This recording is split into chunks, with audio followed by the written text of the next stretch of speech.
West Indies சோழியை முடிச்சிருவாங்க அப்படின்னு சொல்லிட்டு இன்னமும் நான் சம்பவம் செய்வேன் அப்படின்னு சொல்லிட்டு வெஸ்ட் இண்டீஸ் வந்து வரலாற்று சாதனையை படைச்சுக்கிட்டு இருக்காங்க. 31 இன்னிங்ஸுக்கு பிறகு பாத்தீங்கன்னா சாய் ஹோப் வந்து பாத்தீங்கன்னா அரை சதம் அடிக்கிறாரு. இதுவே உங்களுக்கு பாத்தீங்கன்னா எவ்வளவு பெரிய விஷயமா இருக்கு. சரியான ஒரு கம்பேக் கொடுத்த மாதிரி தான் நம்மளுக்குமே தெரியுது. இன்னும் ஒரு 97 ரன்கள் பாத்தீங்கன்னா முன்னிலை பெற்று இன்னும் ஒரு 200+ அடிச்சிட்டாங்க அப்படின்னா நல்லா இருக்கும் அப்படின்னு சொல்லிட்டு அவங்க எதிர்பார்ப்பாங்க. ஆனா அந்த 97 ரன்னே அடிக்க விடாம பாத்தீங்கன்னா இந்திய அணி முடிக்க முடியுமா? இந்திய அணி செய்த தவறுகள் என்னென்ன, இன்னைக்கு மேட்ச்ல வந்து இன்ட்ரெஸ்டிங்கான விஷயங்கள் எல்லாத்தையுமே நம்ம ஃபுல்லாவே பார்த்துடலாம். ஹாய் மக்களே, நான் உங்க ஷாம். நிறைய பேர் வீடியோ பாக்குறீங்க, லைக் பண்ணாம பாக்குறீங்க. லைக் பண்ணிட்டு பாத்தீங்க அப்படின்னா ரொம்பவே சந்தோஷமா இருக்கு. இந்த வீடியோ நிறைய பேர் ஷேர் ஆகும். லைக் பண்ணிட்டு பாப்பீங்க அப்படின்னு சொல்லிட்டு நம்புறேன். வீடியோக்குள்ள போயிடலாம். அதாவது இந்தியா அணி பாத்தீங்கன்னா இன்னைக்கே முடிச்சிருவாங்க. நான் நேற்றே சொன்னேன் 3வது நாள்லாம் அதிகம்டா. ஆஸ்திரேலியா சீரீஸ் வேற இருக்கு 19ஆம் தேதி. ரொம்ப நாளைக்கு அப்புறம் ரோக்கோ எல்லாம் வரப்போறாங்க. ஆஸ்திரேலியா கிளம்பலாமா அப்படின்ற ஒரு மூட்ல தான் பாத்தீங்கன்னா ஆடிக்கிட்டு இருந்தாங்க. இருங்க பாய், நாங்க வந்து இப்பேற்பட்ட டீமா இருந்தவங்க லைட்டா ஒரு மேட்ச் சறுக்குச்சு, இந்த மேட்ச் நாங்க வந்து கம்பேக் கொடுப்போம் அப்படின்னு சொல்லிட்டு எல்லா செஷனும் பாத்தீங்கன்னா ஆரஞ்சு கலர்ல தான் இருந்துச்சு. திடீர்னு ஒரு ரோஸ் கலர் வருது. என்ன அப்படின்னு பார்த்தா வெஸ்ட் இண்டீஸ் வந்து சரியான ஒரு கம்பேக் கொடுத்துருக்காங்க அப்படின்னே சொல்லலாம். அவங்கள பொறுத்த ரொம்ப பெரிய விஷயமா இருந்துச்சு. என்னை பொறுத்த வரைக்கும் ஒரு விக்கெட் போகுது அப்படின்னா இன்னொரு 3 ஓவர்ல இன்னொரு விக்கெட் போகும், இன்னொரு ஓவர்ல இன்னொரு விக்கெட் போகும் அப்படின்ற மாதிரி தான் வந்து இருந்துகிட்டே இருக்கும். ஆனா வந்து இருங்க, நாங்க வந்து பொறுமையா நிதானமா ஆடுவோம்னு சொல்லிட்டு பாத்தீங்கன்னா கேம்பாலா இருக்கட்டும், நம்ம வந்து சாய் ஹோப் வந்து பாத்தீங்கன்னா ஃபுல் ஹோப்பே வந்து வெஸ்ட் இண்டீஸ் டீமுக்கு வந்து கொடுத்துட்டாரு அப்படின்னே சொல்லலாம். 2 பேர் சேர்ந்து பாத்தீங்கன்னா 138 ரன்கள் வந்து பார்ட்னர்ஷிப் போட்டிருக்காங்க. ஃபர்ஸ்ட் இன்னிங்ஸா இருக்கட்டும், நீங்க வந்து ஃபர்ஸ்ட் டெஸ்டா இருக்கட்டும், 160 கிட்ட பாத்தீங்கன்னா ஆல் அவுட் ஆயிருக்காங்க. 2 பேர் சேர்ந்து ரொம்ப நாளைக்கு அப்புறமேட்டு பாத்தீங்கன்னா அரை சதமா அடிச்சிருக்காங்க. உண்மையிலே அவங்கள பொறுத்த வரைக்கும் கொஞ்சம் எதாட்டிக்கலாம், அப்பா நம்ம கதற விட்டப்பா இந்திய டீம் பொறுத்தளவு அப்படின்ற வந்து கதற விட்டுருன்னு சொல்லிட்டு அவங்க நினைச்சுக்கலாம். கண்டிப்பா இப்படி கம்பேக் பண்ணிடலாம். இதே நோக்கோட இப்ப 4வது நாள் தான் அது. நாளைக்கு ஃபுல்லா அவங்க இருந்த ஆடினா கூட பாத்தீங்கன்னா 300 350 ரன் அடிக்கலாம். இன்னும் ஒரு நாள் தான் கேப் இருக்கு. கண்டிப்பா வந்து இந்தியாவை அவங்க டிரைவ் பண்ணலாம். ஆனா என்னைய பொறுத்த வரைக்கும் 95% வந்து இந்தியா ஜெயிக்கலாம் வாய்ப்பு இருக்கு. ஒரு சில பேர் 70 80 அப்படின்னா சொல்லலாம், வாய்ப்பே கிடையாது. 95% நான் வந்து இன்னும் நான் வந்து குறைச்சு சொல்றேன். 99% வந்து பாத்தீங்கன்னா இந்தியா ஜெயிக்க தான் வாய்ப்பு இருக்கு. ஏன் அப்படின்னு கேட்டீங்கன்னா இன்னைக்கு வந்து நிறைய தவறுகள் வந்து இந்தியா வந்து நிறையவே பண்ணாங்க. பூம்ராவை லேட்டா எடுத்துட்டு வந்தது, குல்தீப்க்கும் இவங்களுக்கும் பாத்தீங்கன்னா மார்னிங் வந்து 5 விக்கெட் எடுத்தாருல, அந்த மாதிரி அந்த ஜோஸ்ல வந்து அவர் இன்னும் கொஞ்சம் ரொட்டேட் பண்ணி கொண்டு போயிருந்தாங்க அப்படின்னா கண்டிப்பாவே கலட்டி இருந்திருக்கலாம். கண்ணு போன பிறகு சூரிய நமஸ்காரம் பண்ணுன்ற மாதிரி 30 ஓவருக்கு அப்புறமேட்டு பூம்ராவை கொண்டு வந்தாங்க. அதனால மேபி அதெல்லாம் தடுத்திருந்தாங்க அப்படின்னா ஓரளவு நம்ம தான் இவங்கள போட்டு கிளம்பலாம், மதியத்துக்குள்ளே முடிச்சிடலான்ற ஒரு இதுல பாத்தீங்கன்னா ஒரு மெத்தன போக்கா வந்து நடந்துக்கிட்டாங்க. அதனால பாத்தீங்கன்னா அவங்க வந்து நின்று நிதானமா ஆட ஆரம்பிச்சிட்டாங்க. 6 4 அடிக்க ஆரம்பிச்சு பாத்தீங்கன்னா வெளுக்க ஆரம்பிச்சிட்டாங்க. அதனால வந்து ஒரு இதுல தலையில லைட்டா கொட்டின மாதிரி ஆயிடுச்சு.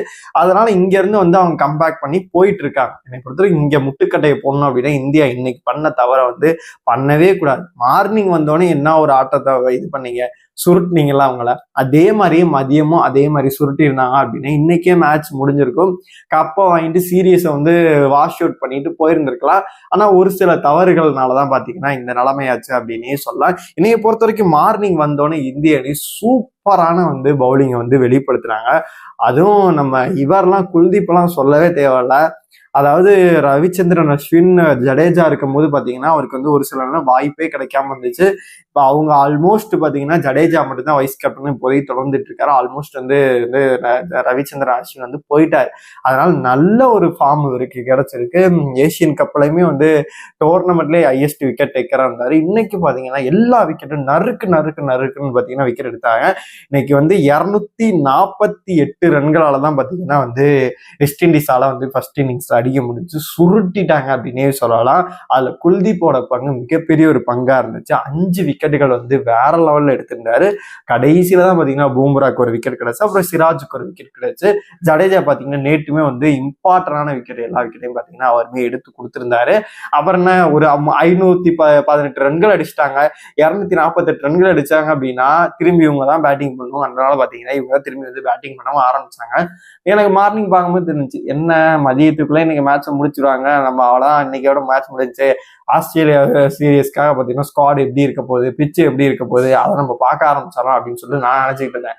ஆனா பாத்தீங்கன்னா இருங்க, பொறுமையா இருங்க, சம்பவம் இருக்கு அப்படின்ற மாதிரி பாத்தீங்கன்னா வெஸ்ட் இண்டீஸ் வந்து சரியான ஒரு கம்பேக் கொடுத்தாங்க.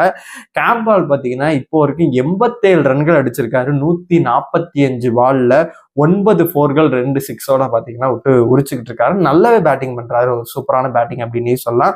சந்திரபால் அவருக்கு என்ன அவசரம் அப்படின்னு தெரியல, பாத்தீங்கன்னா 10 ரன்கள் அவுட் ஆயிட்டாரு. அப்புறம் அனந்தஸ் அவரும் பாத்தீங்கன்னா அவரும் ஒரு 7 ரன்கள் அவுட் ஆயிட்டாரு. இவங்களோட பொறுப்பு இல்லாத ஆட்டம் அப்படின்னு சொல்லலாம். பட்டுன்னு வந்து பாத்தீங்கன்னா இந்த 2 விக்கெட்டுக்கு போயிடுச்சு. அங்கேயே நினைச்சேன், இங்க இருந்து எவ்வளோடா கொண்டு போக முடியும், அதிகபட்சம் இன்னொரு 150 ரன்ல வந்து இந்தியா சுருட்டிடுவாங்க அப்படின்னு சொல்லிட்டு நம்ம எதிர்பார்த்துட்டு இருந்தோம். ஆனா எதிர்பாராத விதமா பாத்தீங்கன்னா சாய் ஹோப் வந்து ஒரு ஹோப்பை வந்து வெஸ்ட் இண்டீஸுக்கு கொடுத்திருக்காரு. 31 இன்னிங்ஸுக்கு பிறகு பாத்தீங்கன்னா அரை சதம் அடிச்சிருக்காரு. கேம்பால் பாத்தீங்கன்னா அவருமே ஒரு 87 ரன்கள் அடிச்சு பாத்தீங்கன்னா 138 ரன்கள் வந்து பார்ட்னர்ஷிப் போட்டு வேற லெவல்ல களத்துல வந்து நின்றுகிட்டு இருக்காங்க.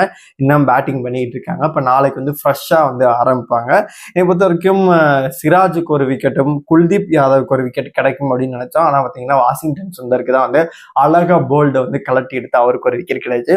என்னைய பொறுத்த வரைக்கும் நாளைக்கு இவங்க எப்படி ஆரம்பிப்பாங்க அப்படின்னு கேட்டீங்கன்னா, நியூ பால்லே வந்து என்னைய பொறுத்த வரைக்கும் காலையில ஃப்ரெஷ்ஷாவே வந்து குல்தீப், நம்ம இவர் சிராஜ், அப்புறமேட்டு பூம்ரா இவங்கெல்லாம் வந்து ரொட்டேட் பண்ணி பாத்தீங்கன்னா நாளைக்கு காலையில ஃபர்ஸ்ட் செஷன் முடியறதுக்குள்ள பாத்தீங்கன்னா இவர் ஹோப்பையும் இந்த கேம்பாலையும் பாத்தீங்கன்னா அவுட் எடுத்துட்டாங்க அப்படின்னா அடுத்த வர விக்கெட்டுகள்லாம் வந்து மலன்னு எடுத்துடலாம். 98 ரன்கள் இருக்கு. கண்டிப்பா ஒரு 40 ரன் எடுக்கிறதுக்குள்ளயுமே பாத்தீங்கன்னா இந்தியா சுருட்டிட்டாங்க அப்படின்னா ஒரு 40-50 ரன் இவங்க பார்ட்னர்ஷிப் போட்டு இன்னும் பில்ட் ஆகிறதுக்குள்ளயுமே வந்து விக்கெட்டுகளை ஒரு 2-3 விக்கெட்டுகளை வந்து ஃபர்ஸ்ட் செஷன்ல வந்து பாத்தீங்கன்னா 2-3 விக்கெட்டுகளை வந்து கலட்டிட்டாங்க அப்படின்னா கண்டிப்பாவே நாளைக்கே ஜெயிக்கிறதுக்கான வாய்ப்புகள் அதிகமாவே இருக்கு.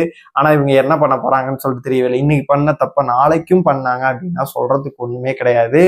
தேவையில்லாத வந்து திரும்பி அவங்க பார்ட்னர்ஷிப் போட்டாங்க அப்படின்னா இங்க 98 ரன்கள் 97 ரன்கள் வந்து அடிக்கணும். அப்பதான் வந்து இந்தியா வந்து முந்த முடியும். அங்க இருந்து 200 ரன்கள் அடிக்கணும். 200 ரன் நான் கம்மியா சொல்றேன்.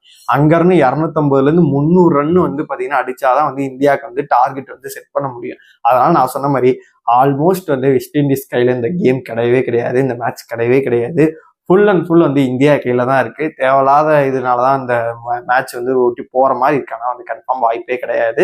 ஏதாச்சும் பண்ணி பாத்தீங்கன்னா கண்டிப்பாவே ஜெயிச்சிருவாங்க அப்படின்னு தான் சொல்லலாம். அதனால ஜெயிக்கிறதுக்கான வாய்ப்புகள் அதிகமா இருக்கு. எப்போது கேஎல் ராகுல் வந்து ஒரு செம்ம கேட்ச் ஒன்று பிடிச்சாரு. நான் பார்த்தேன் அந்த இங்க ஃபீல்ட்ல நின்றுட்டு இருந்தாலும் பாத்தீங்கன்னா சூப்பரான கேட்ச் ஒன்று பிடிச்சாரு. அதே மாதிரி கில்லும் பாத்தீங்கன்னா ஒரு கேட்ச் கையில அடிபட்டுருமா அப்படின்னு நினைச்சா பாத்தீங்கன்னா வேற லெவல்ல ஒரு கேட்ச் பிடிச்சாரு.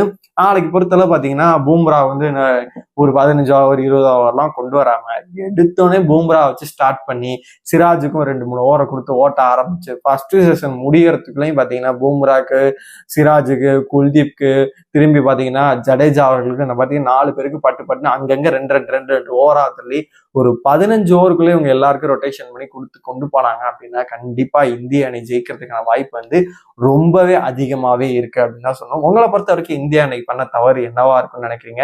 எல்லாத்தையுமே மறக்காம கமெண்ட் பாக்ஸ்ல சொல்லுங்க.